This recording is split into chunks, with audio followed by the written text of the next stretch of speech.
Magandang umaga po sa lahat. Luzon, Visayas, Mindanao, tayo nagbabalik dito sa aking munting channel po, Samuel Soriano TV 29, para mag-discuss ulit ng another coins. Ayan po.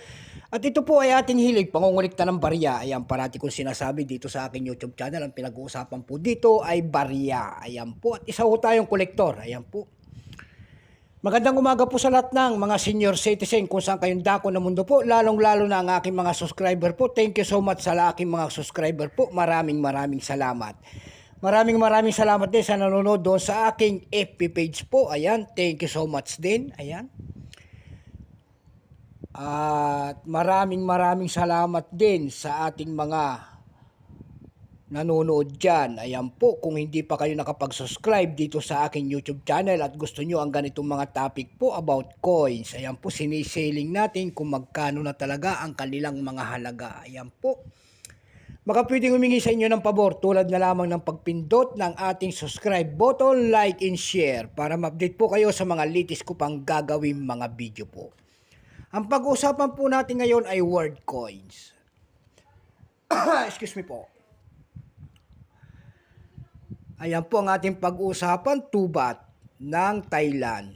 Ayan po. Tubat po ang ating pag-uusapan. World coins po, ayan. Foreign coins.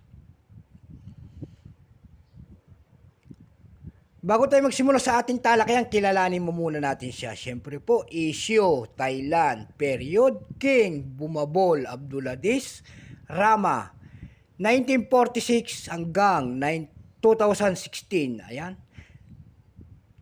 Type, standard circulation coins, years, 2551-2560. Ayan, Thailand calendar po. Ayan, dito naman sa atin, ito po ay year 2008 hanggang 2017. Value nito, 2 baht. Currency baht, 1897 up to date po. Composition po nito ay copper, aluminum, nickel. Ayan po. May bigat lamang po itong 4 grams. May haba pong 21.75 mm. May kapal po naman itong 1.5 mm. Hugis po, syempre bilog. Orientation niyan, coin alignment. Number and dash 7234. Reference number Y-445. Ayan po. Ito pong ginawa ng Thailand na year 2012 na tubat. Ito po ay 30%. Kung ilang piraso naman po, ito po ay 307,743,000. Ayan, ang ginawa ng Thailand.